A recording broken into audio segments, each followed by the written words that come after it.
Tac, hop. Beh, bonsoir tout le monde du coup, comme vous l'avez vu, donc je m'appelle Maxime et je vais vous faire une petite, introduction à l'intelligence émotionnelle parce que c'est un sujet qui me tient à cœur. Pourquoi? Parce que j'ai notamment, créé mon entreprise cette année pour faire des formations là-dessus. Donc, on va faire une introduction d'environ 1 heure parce que c'est le timing du coup qu'on a pour ce webinaire. N'hésitez pas à poser des questions si vous en avez. Avec Aurélie, on essaiera de gérer au mieux justement le chat. Donc, n'hésitez pas à poser vos questions si vous en avez par rapport aux slides, ce que vous lisez ou ce que vous pensez.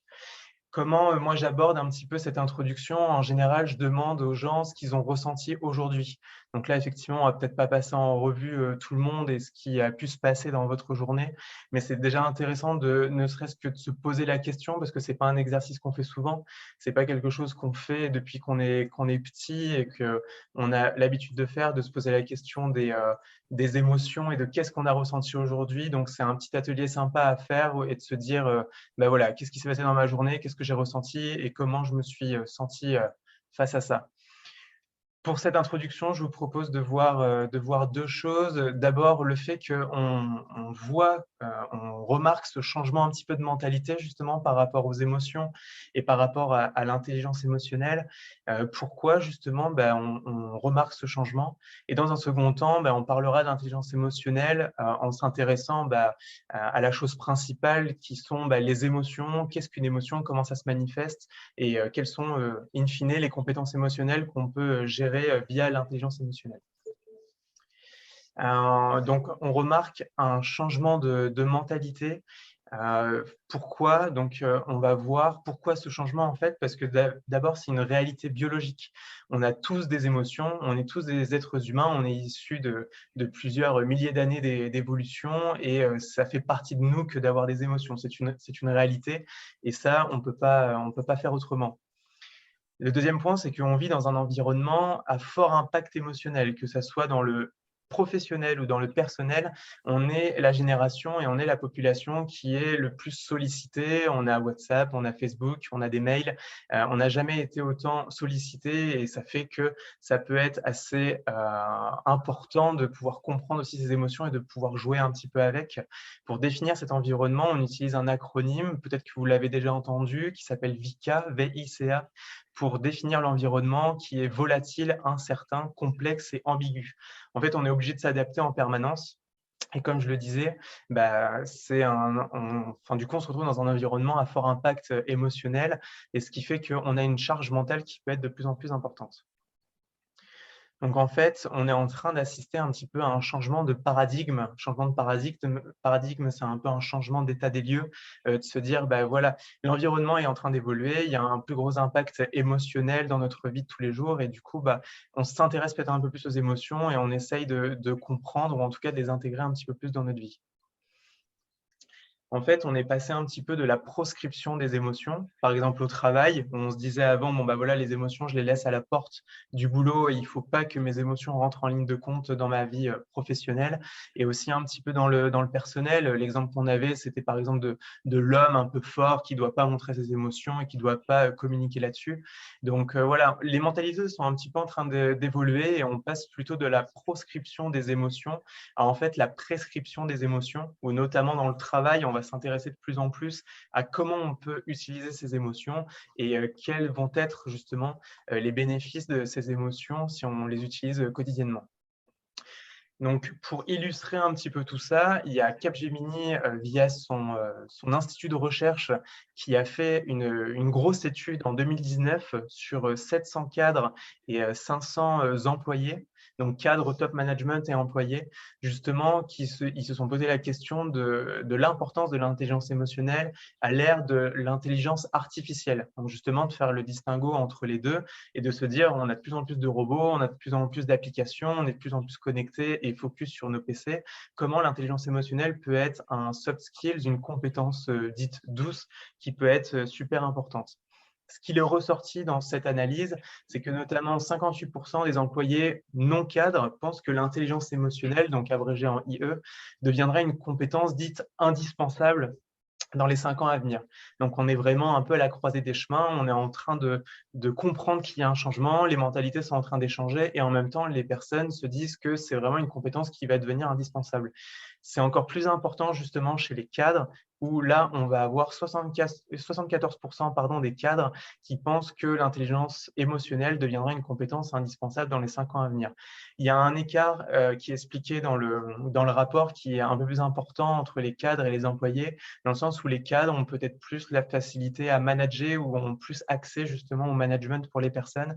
Et du coup, ils trouvent que l'intelligence émotionnelle sera encore plus importante à maîtriser dans les 5 prochaines années. Ce qui est intéressant de voir aussi dans ce rapport, au-delà des interrogations qu'il y a eu avec les employés et les cadres, c'est aussi de se dire qu'il y a un réel défaut justement à l'heure actuelle en formation à l'intelligence émotionnelle. Bon, moi, pour le coup, c'est notamment pour ça que je lance mon entreprise de formation, parce qu'on se rend compte que moins d'une entreprise sur 5 forme ses employés à l'intelligence émotionnelle. Soit parce qu'il y a un défaut de compétences, les gens ne savent pas forcément ce que c'est, ou alors parce qu'ils ne s'y intéressent pas. Et par contre, en contrepartie, on voit que près de 70% des salariés s'accordent à dire qu'ils sont prêts à améliorer leurs compétences en matière d'intelligence émotionnelle. Donc, je pense que c'est notamment le cas des personnes qui sont là ce soir et qui sont présentes, ou alors des personnes qui s'intéressent à ça. Donc voilà, le rapport est disponible sur Internet. Donc, vous pouvez le trouver en tapant intelligence émotionnelle Capgemini. Et c'est un rapport qui est assez intéressant, d'autant plus qu'il expose aussi les bénéfices. En fait, les bénéfices de se former à l'intelligence émotionnelle, de communiquer là-dessus et d'en savoir plus sur cette compétence. Donc, on a des bénéfices d'un côté pour l'entreprise. Donc là, effectivement, des employés qui vont plus s'intéresser à leurs émotions, qui vont avoir une meilleure gestion et connaissance de leurs émotions, vont avoir une productivité accrue. On va avoir une satisfaction aussi qui va être plus développée. Forcément, si on a une productivité accrue, les gens sont plus contents, on va avoir une meilleure rétention des salariés, une meilleure satisfaction client et de ce fait, on va avoir une augmentation des parts de marché. Donc, à dire et à transmettre en entreprise, une entreprise a tout à y gagner. De son côté, pour l'employé, effectivement, c'est plus de bien-être. On est plus à l'écoute de nos émotions et de nos besoins, on est plus à même de se comprendre. On est plus ouvert au changement aussi. Quelqu'un qui est très réfractaire au changement, c'est peut-être un témoignage que ses émotions sont un peu chahutées, qu'il n'est pas forcément conscient de ce qui se passe. On a moins peur de perdre son travail. Donc ça, c'était assez étonnant quand j'ai lu le rapport. Mais oui, effectivement, on est moins sujet au stress de, par exemple, se faire virer parce qu'effectivement, on est plus aligné avec nos valeurs et avec nos émotions aussi. On fait preuve d'une meilleure collaboration et, in fine, aussi, on a un meilleur équilibre entre la vie pro et la vie perso. C'est QFD parce qu'effectivement, on se comprend mieux soi-même, donc on est plus à même de s'exprimer, d'exprimer nos sentiments et de pouvoir gérer avec les autres et avec les émotions. Pourquoi ce changement? C'était important aussi de le mettre en avant parce que pendant longtemps, il y a 2 choses qui ont été mises en opposition. D'un côté, le rationnel et d'un autre côté, justement l'émotionnel.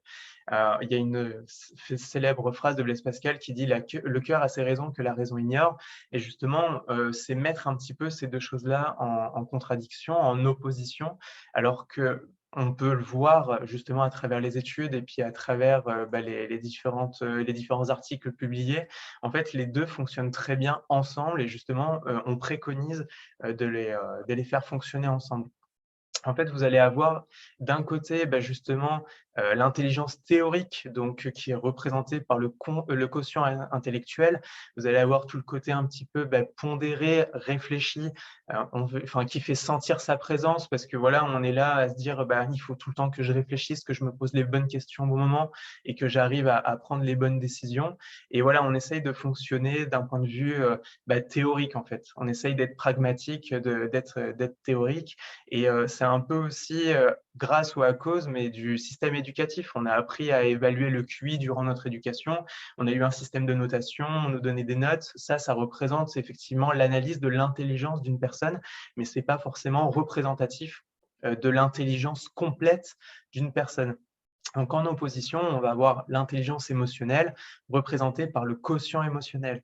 Et ce qui est intéressant, c'est qu'il y a des études qui ont été menées avec plusieurs groupes de personnes, où par exemple, vous allez avoir des personnes qui vont avoir un gros potentiel intellectuel, donc justement avec un gros quotient intellectuel, mais qui vont pas forcément réussir dans la vie ou vont peut-être moins réussir qu'une personne qui va avoir un grand quotient émotionnel.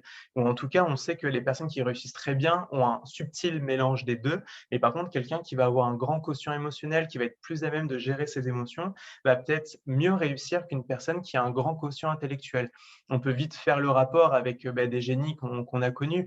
On parle d'Albert Einstein comme quelqu'un qui était très isolé, qui était très dans son coin, qui partageait pas forcément ses repas avec ses collègues et qui était très renfermé sur lui-même. Donc voilà, on peut être très intelligent et très brillant, mais c'est vrai que les études ont montré que pour réussir en société, l'intelligence émotionnelle est quelque chose de plus à mettre en avant.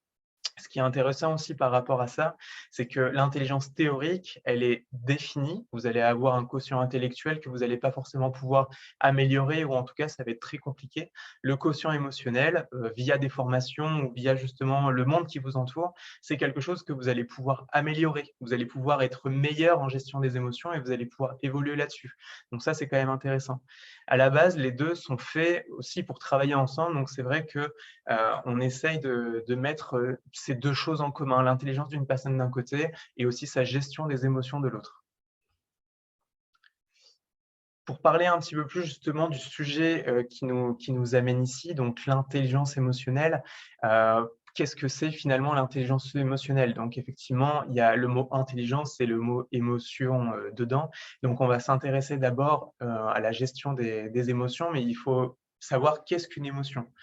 En latin, le mot émotion, ça vient de emovere, ça veut dire mettre en mouvement. En fait, mettre en mouvement, c'est-à-dire que les émotions, ça va être des manifestations dans notre corps qui vont nous alerter sur ce qui nous entoure. Les émotions sont vraiment là pour nous aider à faire des choix, à analyser ce qui se passe autour de nous. Elles sont primitives et innées, mais c'est important de dire qu'elles sont aussi universelles. Peut-être que vous l'avez vu ou que vous connaissez cette série, mais il y avait une série qui passait avant à la télé qui s'appelle Lie to Me, où justement ça s'appuie sur les travaux d'un chercheur qui s'appelle Lakeman. Et en fait, ce chercheur a lui-même défini certaines émotions comme étant universelles. C'est-à-dire que si vous vivez en France, que vous viviez en Inde, aux États-Unis ou n'importe où, suivant la tête que va faire une personne ou comment elle va réagir, vous êtes à même de la comprendre, même si cette personne ne parle pas la même langue que vous. Dans ses travaux, Leckman a défini certaines émotions. Donc justement, on va définir notamment les fonctions dites primaires. Donc ça, c'est les 5 émotions que tout le monde a. Donc ça dépend un petit peu des études parce que des fois, on en considère plus ou moins. De base, il y en a 5. On peut rajouter par exemple la surprise en 6e. Et par exemple, dans les émotions primaires, vous allez avoir la colère, la peur, la tristesse, le dégoût et la joie. Donc là, on va avoir justement les émotions dites primaires, c'est-à-dire que vous allez avoir par la suite des déclinaisons de ces émotions, des déclinaisons de ces émotions qui, suivant l'intensité, vont donner un vocabulaire émotionnel qui va être beaucoup plus défini. Donc là, voilà, le tableau est assez conséquent et on peut voir que, par exemple, au niveau de la colère, un niveau faible de colère, on peut être un petit peu irrité, on peut avoir quelque chose qui nous agace. Par contre, un niveau intense de colère, on peut avoir une grosse rage, une grosse fureur, on peut un petit peu exploser. Pareil, la tristesse, ça peut être juste un souci ou quelque chose qui nous peine ou qui nous cause du chagrin. Par contre, après, on peut avoir une réelle détresse ou un réel besoin d'aller mieux. Pareil pour la joie, pareil pour la surprise qui est ici rajoutée dans le tableau. Donc en fait, vous allez avoir les émotions primaires qui vont un petit peu définir le reste des émotions et suivant le niveau d'intensité, vous allez avoir des émotions dites secondaires. Ce qui est intéressant et important justement de définir ici, c'est le vocabulaire émotionnel. Pourquoi le vocabulaire émotionnel? Parce que c'est justement un des points qui est relevé quand on parle d'intelligence émotionnelle. En fait, on a du mal encore à se former ou alors on a du mal parfois à exprimer ses émotions, déjà parce qu'on ne les a jamais étudiées et parce qu'on a un langage émotionnel qui peut être un peu pauvre. Justement, vous allez peut-être connaître de base, la colère, la peur, la tristesse, le dégoût, la joie ou la surprise. Mais par contre, vous allez pas forcément arriver à mettre la main, pardon, sur, l'émotion vraiment qui vous définit à l'instant T.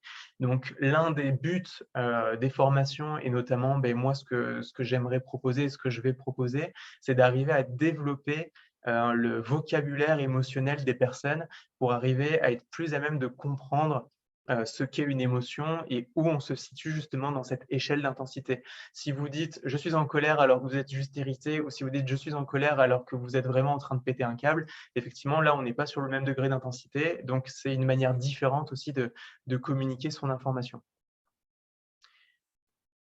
Donc c'est important aussi de comprendre comment se manifestent les émotions. Donc on a 5 catégories de manifestations. Donc par exemple, ça va être ce que je pense, les pensées suscitées par la situation. En fait, comment se manifestent les émotions, c'est comment votre corps et votre tête vont réagir justement par rapport à ces émotions. On va y avoir ce que je pense, il va y avoir aussi ce qui se passe dans mon corps, ce qu'on appelle les modifications biologiques. Vous avez du stress, vous allez avoir, le cœur qui va commencer à battre plus fort. Vous êtes gêné par une situation, vous allez avoir les joues qui vont rougir. Ça, c'est ce qu'on appelle les modifications biologiques parce que ce sont des modifications qu'on peut observer en fait sur le corps. Il y a aussi la tendance à l'action, ce que je fais. Donc là, oui, effectivement, vous êtes stressé, vous allez commencer à faire les 100 pas, dans une salle ou alors, vous êtes gêné, vous allez avoir plus tendance à vous taire ou même peut-être même à bégayer. Vous allez avoir du mal à trouver vos mots. Donc là, voilà, ce sont les différentes catégories de manifestations et c'est ce qu'on observe à chaque fois, en fait, que l'on ressent une émotion. On a aussi ce qui transparaît sur le corps. Donc là, pareil, les modifications comportementales, il y a ce que je fais et ce qui transparaît sur mon corps. Donc effectivement, il faut arriver à bien analyser les 3. Ce qui se passe dans mon corps, accélération du rythme cardiaque, ce que je fais, vraiment comment je vais me mettre un petit peu en branle et ce qui transparaît sur mon corps, comme je le disais, les rougeurs un petit peu que vous allez avoir sur les joues. Il y a vraiment différentes choses qui se mettent en place et c'est intéressant de comprendre un petit peu comment le corps réagit.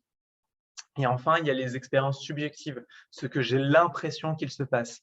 Ça, c'est super intéressant aussi et c'est très important d'en parler parce qu'effectivement, quand on subit une émotion et quand on est en proie à une émotion, on se fait tout un pataquès de justement, ce qui va se passer.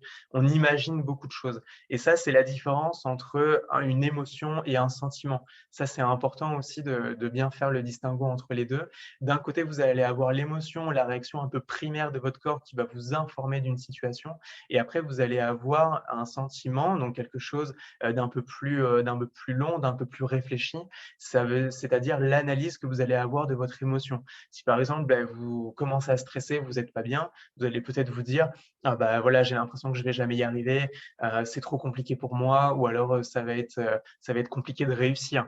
Alors que pas forcément, vous avez les compétences, ça va bien se passer, vous avez répété avant, ça vous êtes tout à fait capable de le faire. Donc voilà pour les modifications biologiques, enfin les 5 catégories de manifestations, pardon. Il y a effectivement ce que vous pensez, ce qui se passe dans votre corps, ce que vous faites réellement quand vous êtes en proie à une émotion, ce qui transparaît sur votre corps et ce que vous avez l'impression ce qui se passe. Ce qui est important aussi de savoir, c'est qu'à travers les formations, on arrive aussi à analyser ça. Vous allez analyser une émotion, vous allez vous poser, prendre du recul et vous dire: «Justement, qu'est-ce que j'ai pensé à ce niveau-là? Qu'est-ce que j'ai eu l'impression qu'il se passait? Qu'est-ce qui s'est passé dans mon corps? Comment j'ai réagi?» Et ce qui est important, c'est qu'à force de faire cet exercice-là, vous allez pouvoir y penser pour les fois d'après. Si, vous analysez votre stress et que dans une situation, qui plus tardive, vous allez justement, stresser, vous allez remarquer ça et juste le fait de le remarquer, vous allez réussir à prendre une certaine distance par rapport à votre émotion et vous allez réussir justement à l'utiliser ou à mieux la gérer. Donc le rôle des émotions, parce qu'effectivement, les émotions, comme on le disait, c'est un petit peu, inné, ça sort un petit peu de nulle part ou en tout cas ça nous fait réagir par rapport à certaines situations. Mais il faut savoir que ces émotions, elles ont un rôle bien défini, qui ont été observés depuis, depuis la préhistoire, on va dire, depuis nos ancêtres jusqu'à maintenant et les 4 rôles principaux, ça commence notamment avec la fonction informative. La fonction informative, l'exemple concret qu'on a et que moi je vois beaucoup en ce moment sur LinkedIn, parce qu'il y a beaucoup de témoignages, vous allez au boulot le matin avec la boule au ventre. Donc pourquoi vous avez la boule au ventre? Votre corps vous informe et on vous envoie des émotions pour justement vous informer. Peut-être qu'il y a quelque chose qui ne va pas, peut-être que vous n'êtes pas épanoui ou peut-être que, il y a vous n'êtes pas à l'aise avec certaines personnes. Ça, c'est des choses qui sont analysées très fortement aussi par les psychologues ou par les managers aussi à certains niveaux dans les entreprises, parce que ça peut être des signes avant-coureurs, de burn-out, par exemple. Donc les émotions vont avoir, en premier lieu, une fonction informative. Ils vous informent justement sur ce qui se passe. Dans un second temps, il y a aussi une fonction de facilitation à l'action. C'est-à-dire que une émotion va vous porter ou en tout cas va vous aider à réaliser quelque chose. L'exemple que j'ai, c'est par exemple, vous gagnez un super projet, justement vous allez déborder de joie et d'énergie et justement cette joie et cette énergie vont vous aider à vous mettre au travail, à penser à de nouvelles choses ou, à performer justement dans votre projet et dans votre mission. On a aussi la fonction de prise de décision. Donc justement, là, c'est super important aussi d'être, au courant un petit peu de comment fonctionnent les émotions et de comment vous pouvez les gérer. Parce que par exemple, la prise de décision, ça va être, vous roulez dans le brouillard, vous n'y voyez rien, vous commencez à avoir peur. La peur vous alerte sur le danger et qu'est-ce que vous allez faire? Vous allez vous arrêter en attendant que le brouillard passe. Justement, vous avez réussi à prendre une décision par rapport à l'émotion, dans ce cas-là, la peur que vous avez ressentie. Là, ça vous aide beaucoup à justement, interpréter une situation et se dire: «Ouh là, il y a quelque chose qui ne va pas, il faut que j'agisse, il faut que je réagisse et que je prenne une décision». C'est pour ça notamment qu'on fait le lien avec, le travail ou les décisions qu'on prend dans sa vie. Mettre ses émotions de côté, c'est quelque chose qu'il faut absolument pas faire. Pourquoi? Parce que justement, dans le rôle des émotions, il y a la prise de décision. Vous pouvez avoir un côté très pragmatique, mais il faut aussi prendre en compte vos émotions, dans le sens où elles vont vous aider à prendre une décision. Ça va parler à la personne que vous êtes, à vos valeurs, à justement ce que vous ressentez et ce qui se passe autour de vous. Donc, quand vous prenez une décision, il faut absolument pas aller à l'encontre de vos émotions parce que c'est leur fonction finalement. Enfin, la dernière fonction pour les émotions, ça va être la fonction d'adaptation. L'exemple qu'il y a, on reprend un petit peu cet exemple du projet. Vous avez hyper faim, mais vous avez, un projet qui est super important, vous devez absolument le finir. Qu'est-ce qui va se passer? Le corps va un petit peu occulter le fait d'avoir faim ou en tout cas le stress va inhiber cette envie et ce qui va vous permettre de vous mettre à corps et âme dans le projet et d'être très focus justement sur les tâches que vous avez à faire. Le stress va inhiber les mécanismes de la faim, il va vous permettre de vous adapter justement par rapport à l'émotion que vous êtes en train de ressentir. Toutes ces fonctions, elles ont un rôle et justement, les émotions ont un rôle et tout ça touche à un concept qu'on appelle la mémoire émotionnelle. La mémoire émotionnelle, en fait, c'est toutes les émotions que vous avez ressenties dans votre vie et qui vont être justement ancrées en vous. Et là, ce qui est très intéressant, c'est pour ça que je vous disais tout à l'heure que le quotient émotionnel, on peut le développer et l'améliorer. C'est qu'en plus d'avoir conscience de vos émotions, vous allez aussi en développer. L'exemple qu'on a de la mémoire émotionnelle, c'est quand vous étiez petit, vous avez mis, votre main sur une plaque chaude, vous êtes brûlé, voilà, le cerveau va l'inscrire dans votre cerveau. Vous avez subi une émotion qui était forte, vous avez subi une douleur, donc voilà, maintenant vous allez utiliser, un torchon, un gant ou quelque chose pour justement ne plus vous brûler. La mémoire émotionnelle, on peut aussi la retrouver par exemple dans les odeurs. Vous allez, avoir une odeur, ça va vous rappeler, un bon moment que vous avez passé, la confiture de votre grand-mère ou alors, le le chant dans lequel, vous jouiez quand vous étiez petit.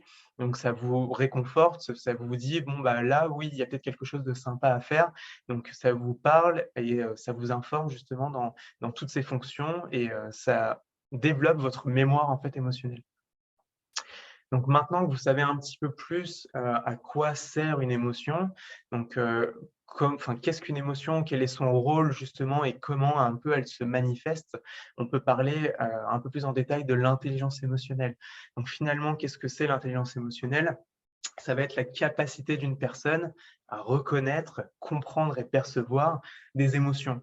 donc de manière efficace au possible, au quotidien, pour elle et pour les autres. En fait, ce qui est intéressant dans l'intelligence émotionnelle, et là où c'est un peu aussi en opposition avec l'intelligence dite théorique et le quotient intellectuel, c'est qu'on peut avoir une intelligence émotionnelle pour nous-mêmes, mais aussi pour les autres. Donc ça, c'est ce qu'on va voir directement dans les compétences émotionnelles.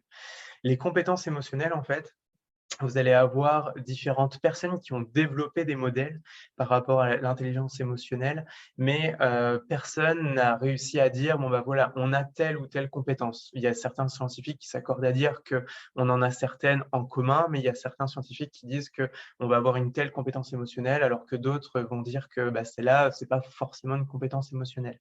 Moi, j'ai décidé de vous présenter le modèle de Daniel Goleman, donc qui est un petit peu le gourou de l'intelligence émotionnelle, qui lui définit plusieurs compétences. Il y a d'abord la compétence numéro 1, donc la connaissance des émotions, la conscience de soi, où c'est un petit peu, ils disent la clé de voûte de l'intelligence émotionnelle, le fait de pouvoir identifier ses émotions. Donc en fait, ce que je viens de faire, justement en vous parlant des émotions, qu'est-ce qu'une émotion, comment elles se manifestent et quel est leur rôle, c'est déjà mettre un premier pied dans cette première compétence. Vous développez un petit peu votre connaissance des émotions, vous allez développer votre vocabulaire émotionnel et vous allez développer cette faculté à identifier vos émotions. Donc, rien que le fait de connaître un petit peu les émotions et savoir comment elles se manifestent et à quoi elles servent, effectivement, vous développez déjà un petit peu cette connaissance-là. La seconde compétence, c'est la maîtrise des émotions. Donc, il y a une différence entre identifier une émotion, là, je subis du stress, ou là, j'ai peur, ou là, je suis très enjoué. Mais par contre, derrière, maîtriser ses émotions, c'est encore autre chose. C'est effectivement la capacité d'adapter ses sentiments à chaque situation. En fait, le corps humain, il est fait pour être moyen. Moyen, je dis ça, c'est pas, péjoratif, mais c'est le fait d'être régulé et de revenir toujours à un même point.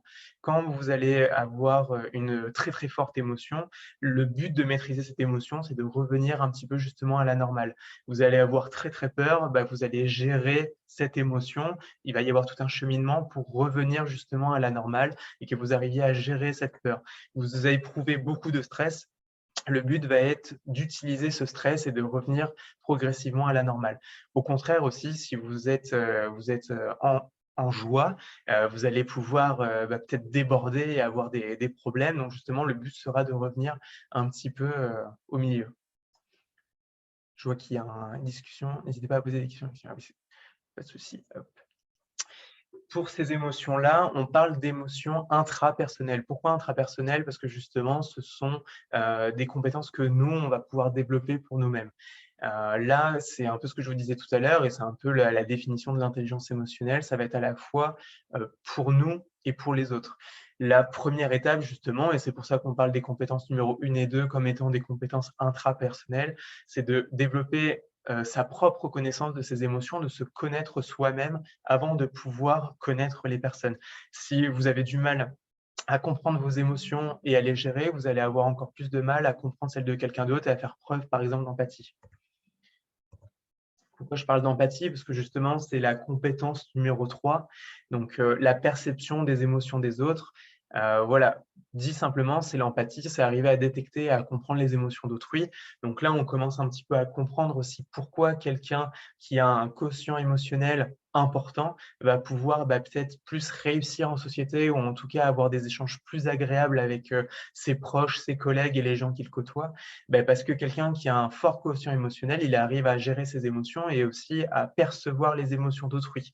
Il arrive à faire preuve d'empathie. Donc là, il faut faire attention et là, c'est quelque chose que moi, je développe beaucoup aussi dans mes formations parce que l'empathie, c'est bien, mais il faut faire attention à pas avoir une trop forte dose d'empathie parce que souvent, ce qu'on retrouve, notamment chez, nombre d'entre nous, c'est qu'on fait, preuve d'empathie, mais par contre, on se met à la place de la personne, on ressent l'émotion à sa place. On ingurgite l'émotion et en fait, plutôt que de l'aider, de percevoir l'émotion et de la comprendre, on se l'approprie alors qu'au final, on n'avait pas à ressentir cette émotion à la base. Donc, l'empathie, très, très bien, mais avec modération. La compétence numéro 4, donc c'est la maîtrise des relations humaines. Justement, là, savoir entretenir des bonnes relations avec les autres, gérer les conflits ou travailler en équipe. Encore une fois, la première compétence, donc plutôt l'empathie, c'était plutôt la perception. Comme la compétence numéro 1 pour soi-même, ça va être la connaissance des émotions. Là, la compétence numéro 4, ça va être plutôt la maîtrise. On arrive à détecter une émotion chez une personne, on arrive à comprendre l'émotion qu'on a en face de nous, de la personne qu'on a en face de nous. On va être capable de réagir. On a une personne qui va être très énervée justement par rapport à un projet ou par rapport à une remarque qu'on lui a fait. On voit que cette personne est énervée et elle réagit de manière un peu brutale. Plutôt que de nous-mêmes se brusquer, on va se dire: ah bah tiens, elle réagit parce qu'il y a quelque chose qui lui convient pas, je vais peut-être essayer de comprendre ce qui ne va pas. Et justement, là, on va rentrer dans la maîtrise des relations humaines et on va par exemple arriver à gérer ce conflit-là. Donc là, effectivement, ces compétences, on parle de compétences interpersonnelles, donc parce que c'est par rapport, aux compétences des autres. Ce qui est intéressant, c'est que dans certains modèles, comme je le disais tout à l'heure, on arrive à avoir d'autres compétences et par exemple, dans les compétences intrapersonnelles, on peut parler de la motivation. C'est-à-dire qu'une fois qu'on arrive à connaître ses émotions, qu'on arrive à les maîtriser, on peut, arriver à s'auto-motiver. On peut utiliser ce qu'on appelle des hacks pour pouvoir, modifier un peu sa perception des choses et à l'aide de rituels, pouvoir mettre en place justement une manière différente, pour notre cerveau de fonctionner. Donc, suivant, les modèles, on peut avoir justement différentes compétences qui vont être développées, sur l'intelligence émotionnelle. Il y a beaucoup de préjugés au niveau de l'intelligence émotionnelle. Je pense que c'est super important de pouvoir, en discuter avec vous. Donc n'hésitez pas à réagir si justement vous avez des choses à communiquer là-dessus. Mais en fait, le premier des préjugés, c'est dire: «Les émotions, c'est pas mon truc». Mais en fait, si, vous avez juste pas le choix parce qu'on est tous neurobiologiquement câblés pour ressentir des émotions et justement percevoir celles des autres. Ça fait partie de nous, ça fait partie d'un long processus d'évolution et en fait, c'est ainsi, c'est une composante, en fait, de l'être humain. Que vous ayez la conviction ou non que c'est votre truc ou que c'est pas votre truc, vous pouvez rien faire, face à des milliers d'années d'évolution. Vous devez juste, justement, vous dire que, c'est comme ça fait partie de moi, ça fait partie de l'être humain que je suis et justement, pourquoi pas se dire: «Je vais essayer de mieux comprendre mes émotions, de mieux me comprendre» et justement d'arriver à mieux ressentir toutes ces choses-là. Certaines émotions sont négatives et il vaudrait mieux ne pas les ressentir. Donc là, oui, c'est vrai que, quand on présente notamment les émotions primaires, la peur ou par exemple la joie, on peut avoir des connotations positives ou négatives. Ce qui est intéressant de comprendre aussi à ce niveau-là, c'est que les émotions, elles sont ni positives ni négatives. Elles sont juste là, justement, pour vous informer de ce qui vous entoure. L'aspect négatif ou l'aspect positif, c'est justement ce que vous allez en faire et l'interprétation que vous allez avoir de cette émotion. Il y a des personnes pour qui le stress ou par exemple la peur, ça va être très positif. Ils vont se sentir vivants, ils vont se sentir galvanisés et justement, ça va les pousser à mieux faire et à mieux gérer, le projet, l'émission ou même, ce qu'ils ont à faire. Cet exemple-là, on le retrouve beaucoup chez, les acteurs où justement ils doivent apprendre à maîtriser leur stress et leur peur et ils font de cette émotion finalement quelque chose de très positif. Donc dans leur cas, c'est pas une émotion, négative. Pareil pour la joie, l'exemple qu'on retrouve souvent, c'est que, par exemple, quand vous êtes très joyeux ou qu'il se passe quelque chose de super, dans votre entourage, à côté de vous, où vous recevez une super nouvelle, vous allez avoir tendance, peut-être à vous emballer, à prendre une grosse confiance en vous et à dire, par exemple, quelque chose qui va dépasser votre pensée ou faire des gestes un petit peu plus amples, à renverser quelque chose, à casser quelque chose. Là, voilà, pareil, par exemple, la joie peut être vue comme quelque chose de négatif. Donc vraiment, il faut comprendre que les émotions ne sont pas positives ou négatives, ce sont seulement des informations que votre corps vous envoie et que justement l'interprétation qu'on en a, elle peut être positive ou négative. Donc ça, c'est super intéressant d'arriver à prendre du recul et de se dire, voilà, je ressens une émotion, pourquoi je la ressens, qu'est-ce que je peux y faire et quelle en est justement l'interprétation que j'en fais. Troisième préjugé, c'est de dire, si je montre mes émotions, je vais paraître faible, moins crédible, voire immature, moins sérieux. Les autres chercheront à profiter de moi. Donc là, effectivement, c'est un peu, ce que je disais, en début de présentation, quand, par exemple, on arrive au travail, il fallait absolument pas, des années en arrière, mais on peut encore le voir maintenant, de dire, «Voilà, je montre pas mes émotions, il faut vraiment que les émotions restent à la porte, du bureau, il faut vraiment pas que je montre que je peux être attristé de quelque chose, que je peux ne pas aller bien ou que justement je sois trop joyeux par rapport à quelque chose». Donc, voilà, on a bien vu que c'était pas le cas. Les études le prouvent et le montrent. Un manager qui va plus communiquer avec ses émotions va arriver à plus se lier, avec, ses, ses équipes et puis ses employés. Donc il faut montrer ses émotions, il faut en avoir conscience, il faut communiquer là-dessus.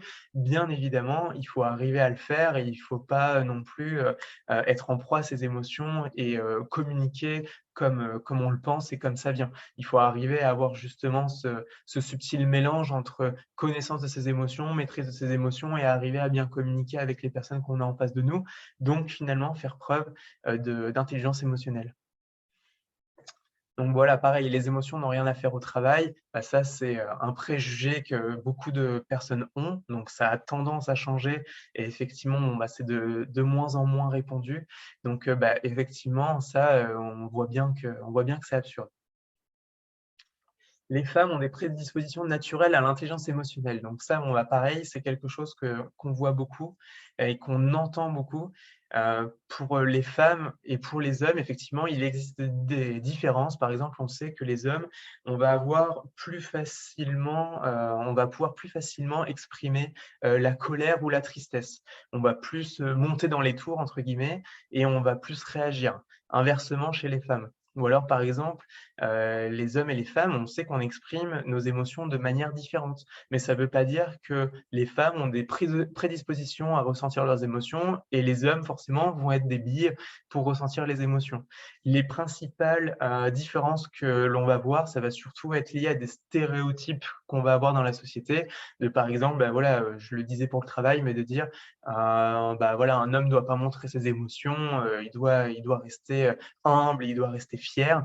Ça n'a rien à voir avec la fierté, on a le droit de montrer et d'exposer ses émotions. Dans le chat, Maxime, tu as Louis qui dit: «Si on réfléchit et analyse chacune de nos émotions avant de les montrer, est-ce qu'on ne risque pas de manquer un peu de spontanéité?»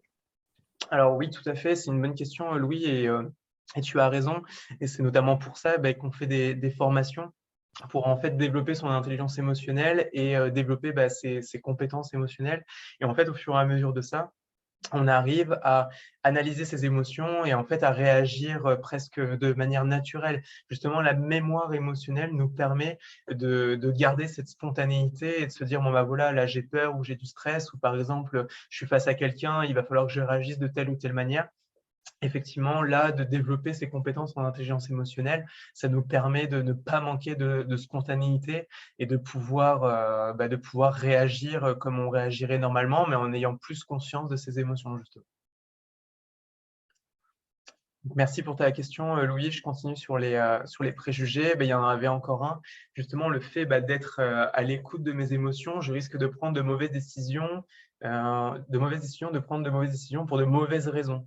Donc ça, voilà, pareil, il y a des personnes qui disent, si on prend une décision par rapport à ses émotions, on va manquer de pragmatisme et on va pas prendre la décision pour les bonnes raisons.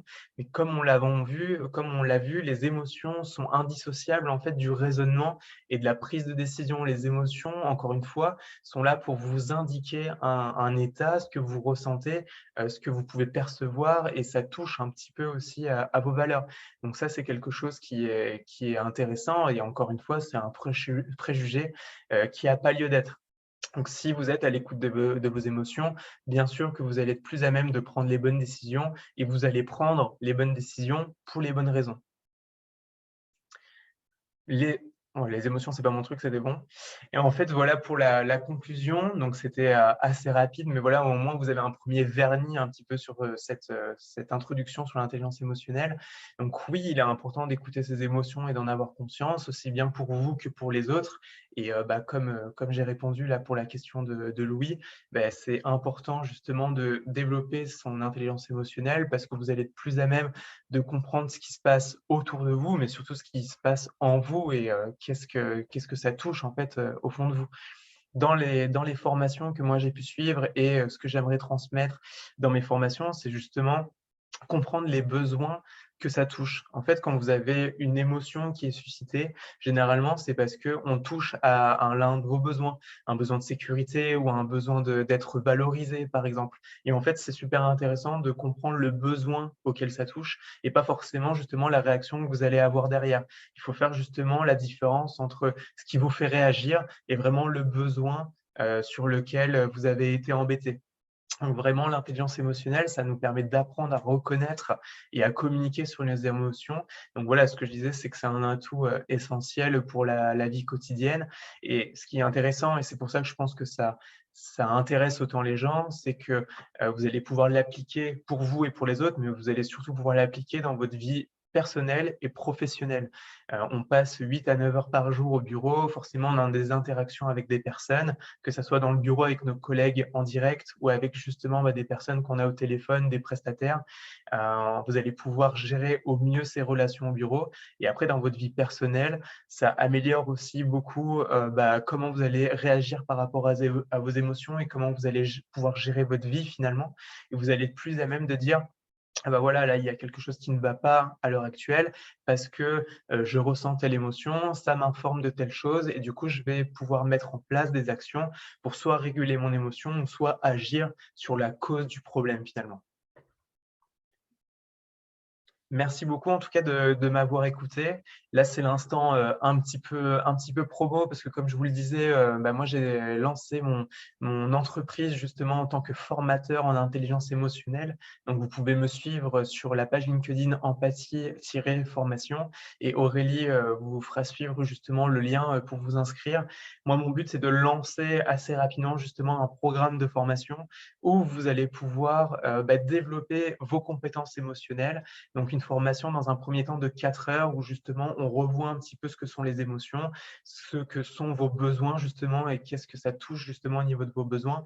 Et par la suite, justement, on va plus loin sur le fait de développer les compétences émotionnelles.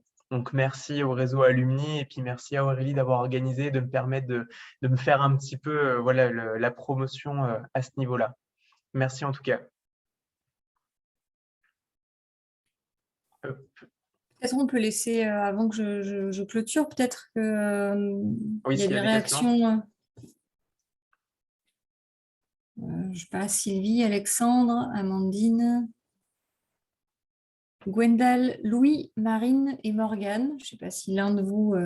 N'hésitez pas, ouais, si vous avez des questions. Est-ce que ça vous a plu? Est-ce que vous êtes content? vous n'êtes pas d'accord.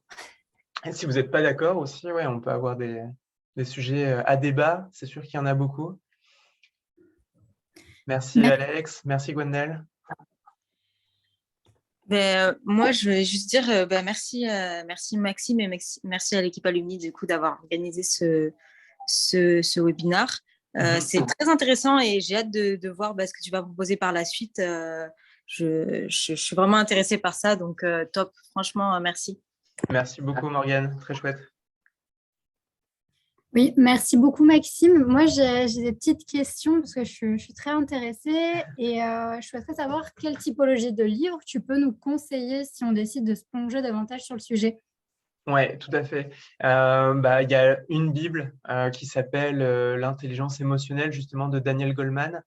Ça va reprendre, c'est une Bible qui fait 600 pages, je crois. C'est 2 tomes qui ont été fusionnés ensemble. Et en fait, c'est beaucoup d'analyses sur l'intelligence émotionnelle. Et Daniel Goleman, c'est un peu, comme je disais tout à l'heure, le gourou, mais voilà, un peu le père de l'intelligence émotionnelle moderne. Et après, moi, les autres livres que je conseille qui sont très intéressants, c'est le journal, la Harvard Business Review, qui en fait ont sorti une série sur l'intelligence émotionnelle. Donc en fait, c'est des petits livres qui vont être sur différentes thématiques. Il va y avoir par exemple l'empathie, la résilience, le fait d'avoir une ouverture d'esprit, une pleine conscience. Donc voilà, moi, c'est les livres que je recommande.